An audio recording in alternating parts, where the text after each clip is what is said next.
topic for today is accounting for Forex, one of the most requested videos. Are you ready? An entity may carry on two foreign activities.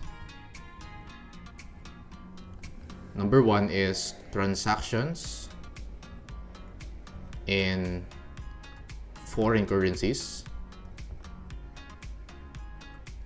Number two is if it has foreign operations. There are two accounting issues here. Number one is what exchange rates do we use?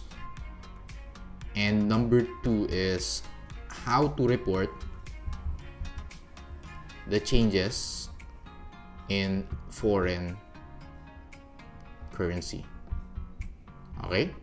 In order to better understand this, we have to review the different accounting currencies. Number one is functional currency. Number two is foreign currency. And number three is presentation currency. Let's say the company is located here in the Philippines. The functional currency is the main currency used by the entity. So it is Philippine peso. Foreign currency, on the other hand, is a currency other than functional currency. For example, US dollars, Japanese yen, Australian dollars, and so on and so forth. Presentation currency naman is the currency used in the preparation of financial statements. Let's say it's also Philippine peso. Okay? When you say transactions in foreign currencies, for example, yung supplier natin is located in the US. Okay? When you say foreign operations, for example, the company has a subsidiary in Japan. Okay? Located siya in the Philippines and then meron siyang subsidiary in Japan. It is an example of foreign operations. Now, always remember this. All foreign transactions initially should be recorded at spot rate. When you say spot rate, it is the market rate. It is the rate today. Okay? Dito merong issue yan. What rates do you use on December 31 at year end? Okay? Now, ganito tatandaan mo dyan. Okay? Tingnan mo muna ano yung itatranslate mo. Is it from foreign to functional? Foreign to functional. Okay? So, foreign to functional. Or from functional to presentation. Okay, so from functional to presentation. Let's start with foreign to functional. If foreign to functional, tingnan mo muna if the item is monetary or non-monetary. Monetary items, examples are cash, accounts receivable, accounts payable. Non-monetary items, examples are inventory, PPE. Okay? If it's a monetary item, you will use the closing rate. When you say closing rate, it's the December 31 exchange rate. Okay? If it's non-monetary, check mo muna. Is it recorded at historical cost or at fair value? Okay? If it's at historical cost, you use the rate at the date of transaction.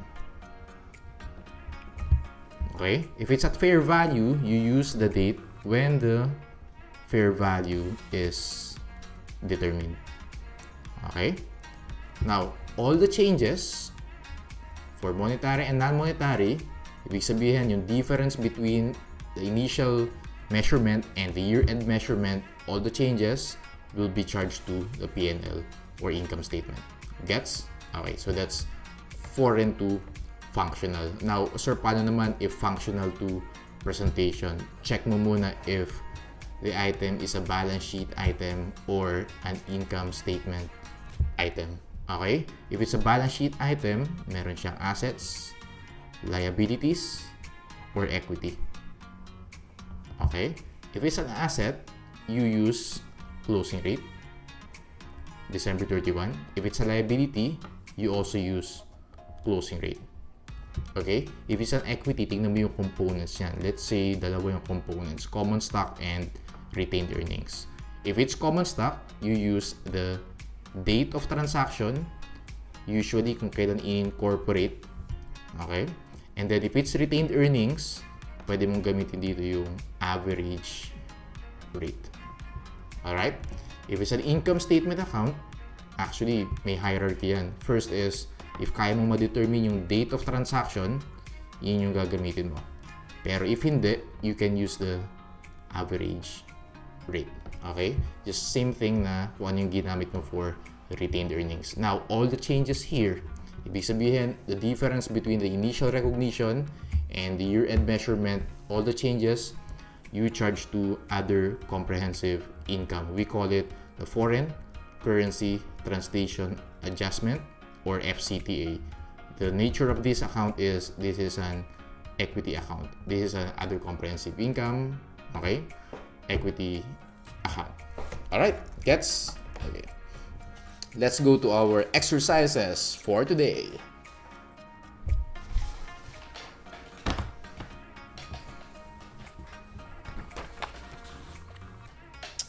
Alright.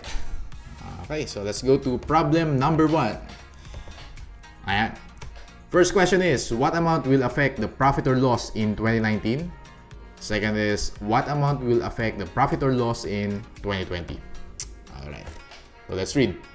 On October 15, 2019, Behave Company, a Philippine company, ordered merchandise from Patient Company, a company based in China, for 31,800 Chinese yuan. The merchandise was delivered on December 18. The invoice was dated December 2. Shipping date, okay, FOB shipping point. Behave Company paid the invoice January 28. Okay, so October 15, December 18, December 2, and January 28. Buti pa yung problem 1, ang daming date.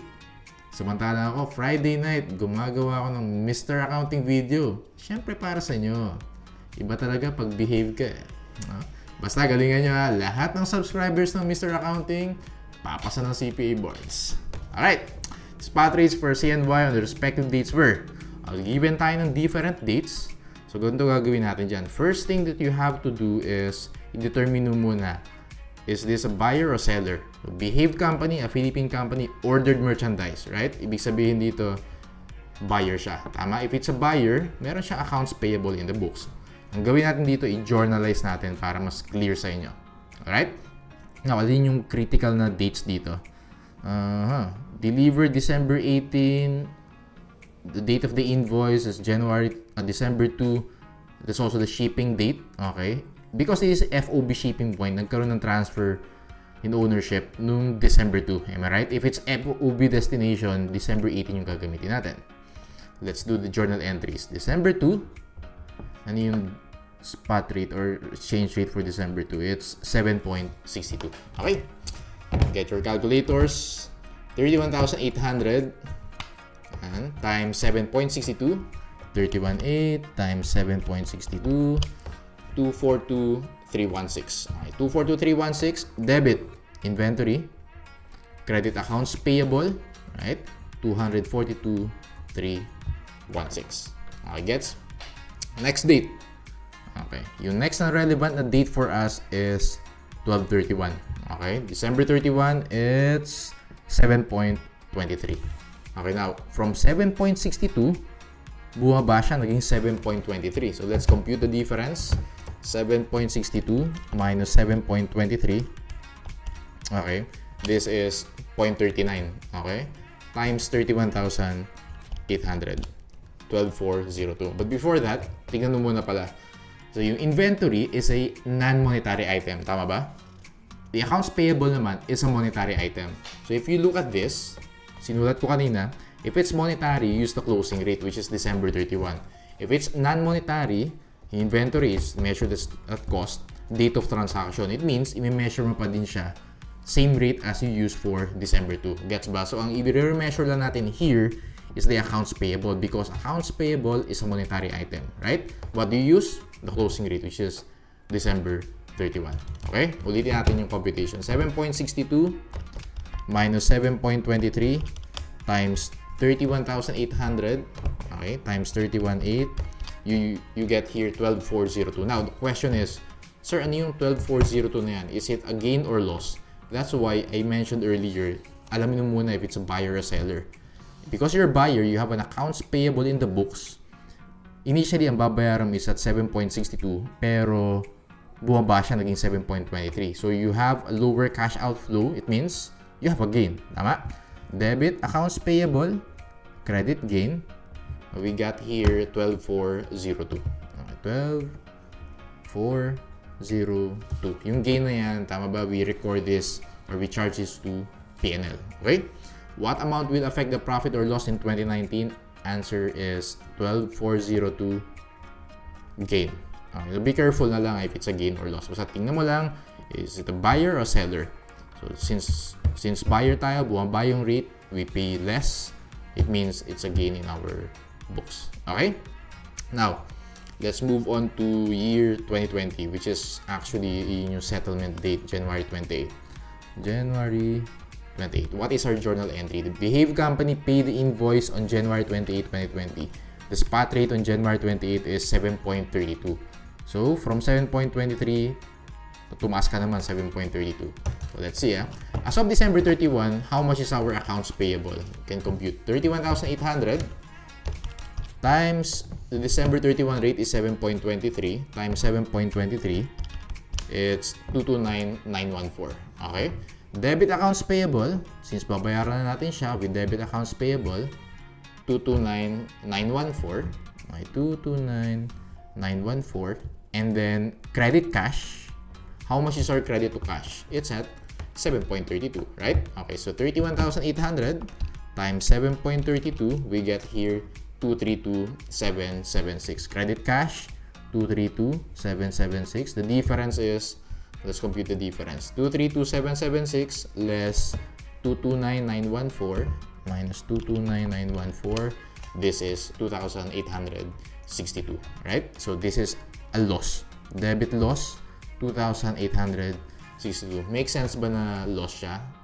Because ang binayaran mo, naka-record ka at 7.23. But then, because you have an accounts payable, you're a buyer, babayaran mo at a higher price. Okay? So, it's a loss. Tama? So, higher cash outflow for you. Final answer for year 2020, 2,862 loss. Alright? Okay. That's how you answer problem number 1. Ang ginawa natin, we determine the relevant dates, December 2 and December 31, as well as the settlement rate.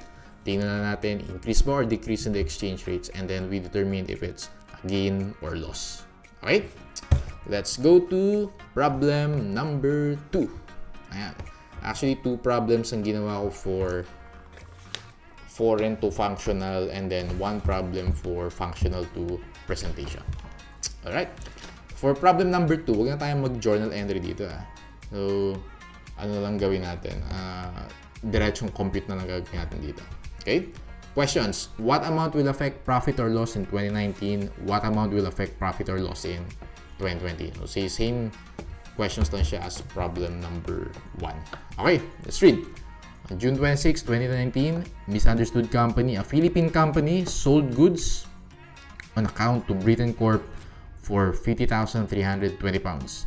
The date of invoice is October 29, 2019, and payment is due on January 30, 2020. Alright. Now, difference ito is that this time, si misunderstood company, seller naman siya. Alright? Diba yung first problem is a buyer. Dito naman, seller. If you're a seller, tama ba, you have an accounts receivable in your books, right? Accounts receivable is a monetary item. And monetary items are measured at closing rates or December 31 rates. Okay, so yung relevant dates for us, June 26, December 31, and January 30. Now, again, huwag tayong mag-journal entry. So, diretso compute tayo. What amount will affect profit or loss in 2019? 2019, you compare 67.5 and 64.10. Let's compute the difference. 67.5 less 64.10 times 50,320 pounds times 50,320, you get here 171,088. Okay, 171,088. Sige nga, is this a gain or loss? Well, let's analyze. Originally, ang ma-receive dapat natin is based on 67.5, but it's now only 64.10. And because it's a receivable, so bababa yung cash inflow natin, right? So it means 171088 is a loss. Does that make sense? Last, if you appreciate this free accounting tutorial, don't forget to subscribe and turn on the notification bell so you get notified whenever I have a new video. Okay, now let's go to next year, 2020, which is settlement date. December to January 30. Let's compute the difference. 64.10 less 62.4. Okay. Times 50,320. 50,320, we have 85,544. Okay, 85,544. Okay, from 64.10, bumaba na naman siya. Okay? Tama ba? This is also a loss. Alright? Ayos, efficient tayo for problem 2. Mabilis lang natin sanagutan. Class, in the CPA boards, remember you have to budget your time wisely. Safe is 2 to 3 minutes per question. I-target nyo na at least 30 minutes before time. Tapos na kayo para you still have time to double check your answers. Kaya I advise you bring high quality and reliable watch during the boards. Like what I'm using right now. The sponsor for today's video, Nara Wooden Watches. This is my favorite, classic done in red sandalwood and white. Oh man, very sleek and stylish for only 2,990. Yep, you heard it right. Only 2,990. Wait, there's more. 100% natural and eco-friendly. You have 15-day return policy, 3 months warranty period, and free nationwide shipping. Are you kidding me, sir? Nope. Visit their website, Facebook page, and Instagram. Sinama ko na rin dyan yung TV interview. All the links in the description below. Order now. Okay ba? Pwede na bang endorser? Okay, ito na ako. Let's move on to problem number 3. Okay, problem 3 is about, from functional to presentation. Okay? Let's see, you have 2 questions here. How much is the cumulative translation adjustment for 2019? How much is the FCTA equity account in 2020? How much is the translation adjustment for 2020? Okay, let's read. Bradfit Corp owns a subsidiary in Singapore whose statement of financial position in Singapore dollars for the last 2 years are as follows. We have 2 years, December 31, 2019, December 31, 2020. Alright, let's analyze the given. You have assets, cash, receivables, inventory, PPE. You have total assets, liabilities, and equity, accounts payable, long-term debt, common stock, retained earnings. Okay. Relevant exchange rates are, we have January 1, December 31, 2019, December 31, 2020, average for 2019, average for 2020. Bradfit Corp formed the subsidiary on January 1, 2019. Income of the subsidiary was earned evenly throughout the years. What's the implication if it says here earned evenly? It means you can use the average rates, right? Okay, for the income. No dividends were declared during 2019 and 2020. Okay, how much is the cumulative translation adjustment and how much is the FCTA? Let's review. Okay, the review muna natin. From functional to currency, assets and liabilities, use the closing rates, December 31 rate. For equity naman, titignan natin yung components, right? For the common stock, date of transaction. For the retained earnings, we can use the average rate. For income statement accounts, date of transaction, or yung second one is we can also use the average rate. Since nakalagay dyan, earned evenly throughout the years, we can use the average rate. Gets? Okay, and then the differences, we'll charge to OCI or FCTA. Okay, let's do this.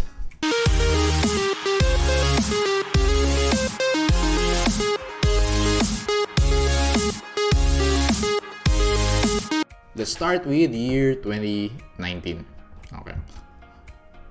Assets. How much? 1,702,500. 1,702,500. I-restate natin siya because currently it's at Singaporean dollars. Kailangan gawin natin siyang peso. Okay? 1,702,500 for 2019. The closing rate is 42.5. We multiply this by 42.5.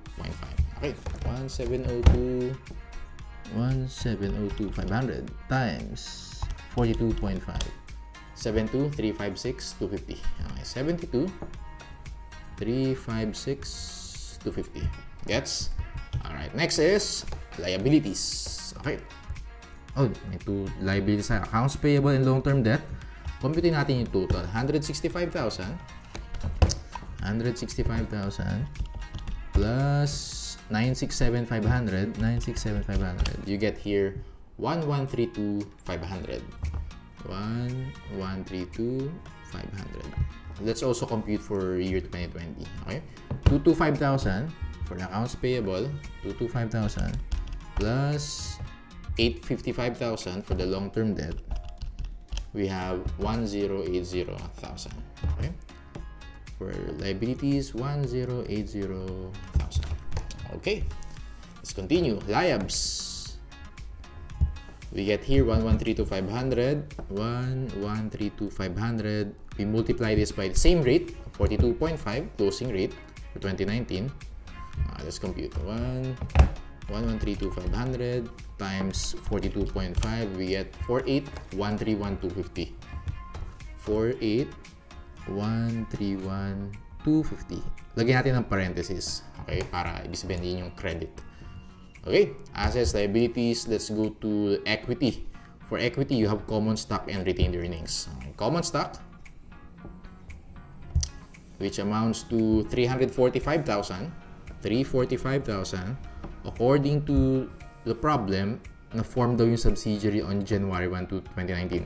And we know, ang gagamitin natin is the date of transaction or the date of incorporation, which is January 1, 2019, 45. Times 45. Let's compute 345,000.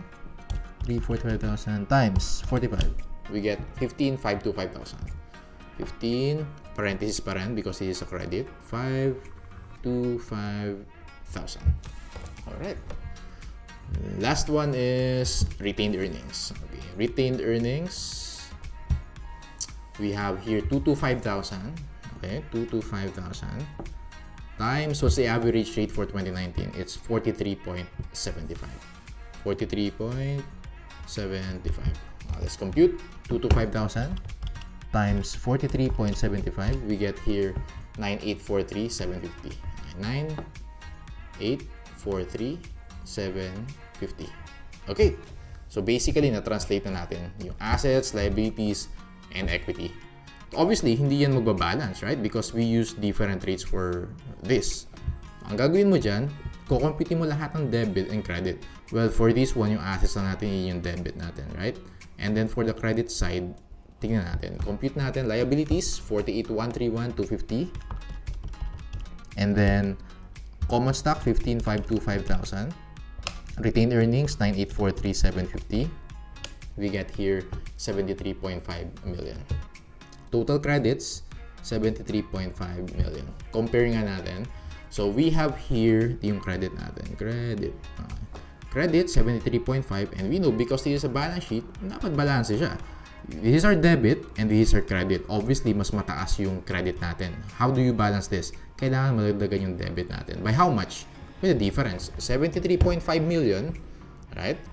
And then, we deduct yung assets. Let's compute the difference. 72,356,250. We get here 1,143,750. Okay? The difference is 1,143,750. Now, how do you analyze this? We know this is the FCTA account. Tama ba? This is an FCTA account or an equity account. Ano siya? Ano yung balance niya? Is this a debit or a credit? This should be a debit, right? Again, kailangan mag-add ka pa dito sa debit na yan so that maging balance yung debit and credit natin. Alright?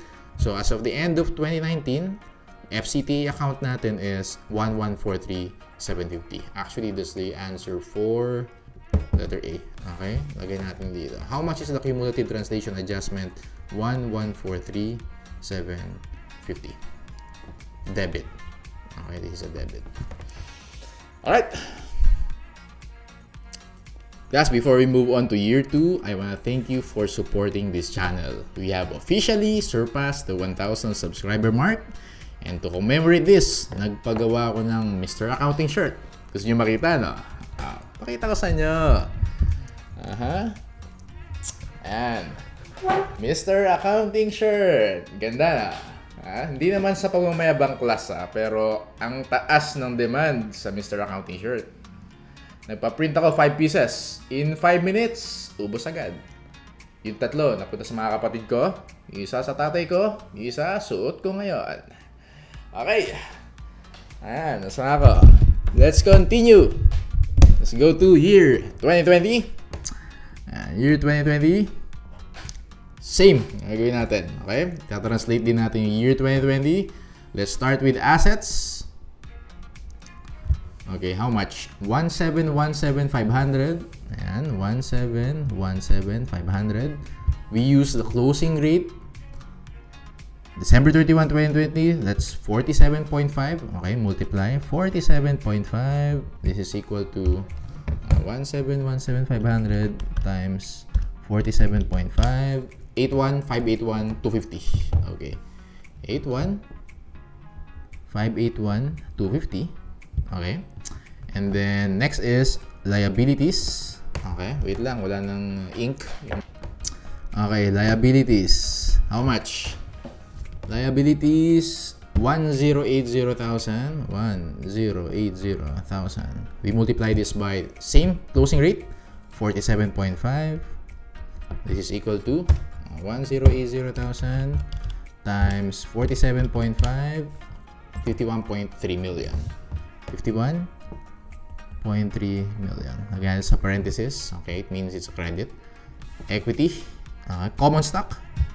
Right? Common stock is still 345,000. It means walang bagong issuance.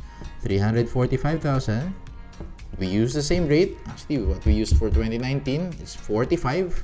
Okay, January 1 yan. Same amount, 15,525,000. 15,525,000. Okay. And then, last one is retained earnings. Okay. For retained earnings, last year it was 225,000. This year it's 292,500. So, let's compute the difference. 292,500. Okay. 292,500 less 225,000. Okay. 225,000. You get 67,500. Okay. 67,500. So, ano yung increase ng retained earnings from the retained earnings? Tama ba? It's the net income. Kasi according to the problem, no dividends were declared, right? So, the 67,500, this is our net income for year 2020. Okay? Now, ito yung gagawin mo sa retained earnings. Since kaya mo siyang i-break down yung components niya, alam mo na for year 2019, yung net income mo is 225,000, right? And then for year 2020, it's 67,500. Separately natin siya i-analyze. For year 1, lagay natin dito, net income year 1. Okay, how much? 225,000, right? 225,000 times the average rate for 2019, which actually yung ginamit natin for 2019, 43.75. This is equal to, ito rin siya, 9,843,750.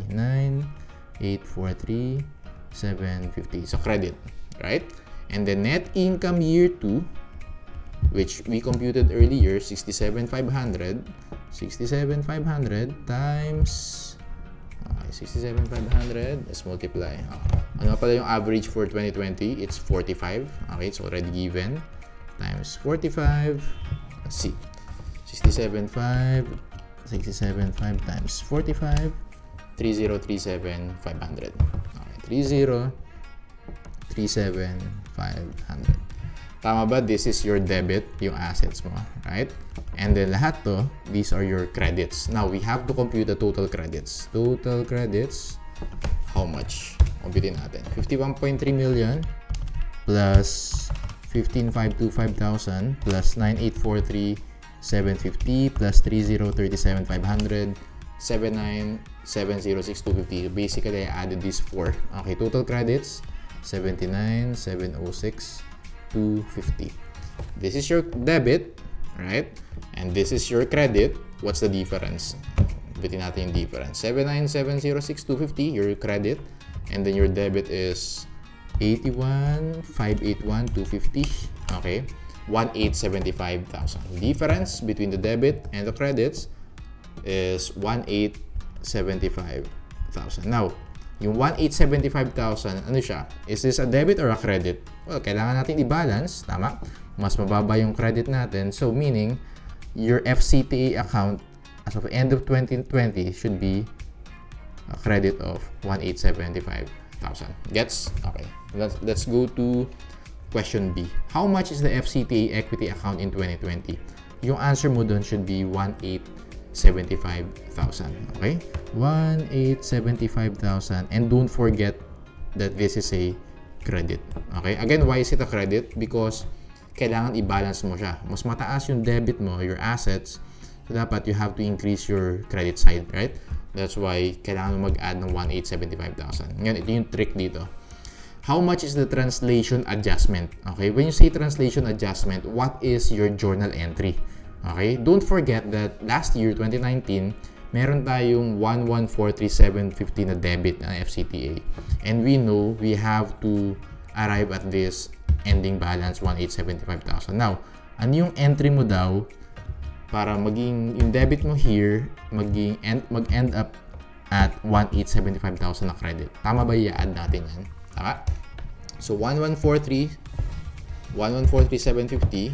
Okay, 1,143,750. Okay? You add 1,875,000 plus 1,875,000. You get here 3,018,750. Okay? 3,018,750. 1,875,000. This should be your translation adjustment. Okay, credit. It means ito dapat yung journal entry mo. Because may beginning balance kang debit, kailangan mo ng ending balance na credit.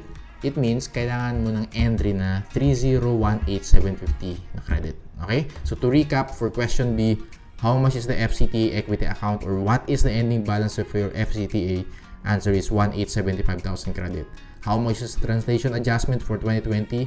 Your answer should be 3,018,750, meaning this is your journal entry para yung debit mo maging 1,875,000 credit. Okay. That's the end of this brief tutorial. Paligim pa lang yan. What if ang given sa problem are bid, offer, asking, buying, selling rates? How do you know which ones to use? How do you translate dividends declared during the year? Sir, paano tax treatment sa Forex? When do you reclassify FCPA from equity to P&L? Tuturo namin lahat yan. Pinnacle, regardless of your accounting background, will provide you with the most efficient and effective review by focusing on best review strategies, key points to remember, shortcuts, common tricks, and mistakes. For reservation and to know more about us, visit our website and Facebook page. All the links are in the description below. Reserve now because we only accept limited number of students in order to preserve the quality of our review. Class is missed. See you next month.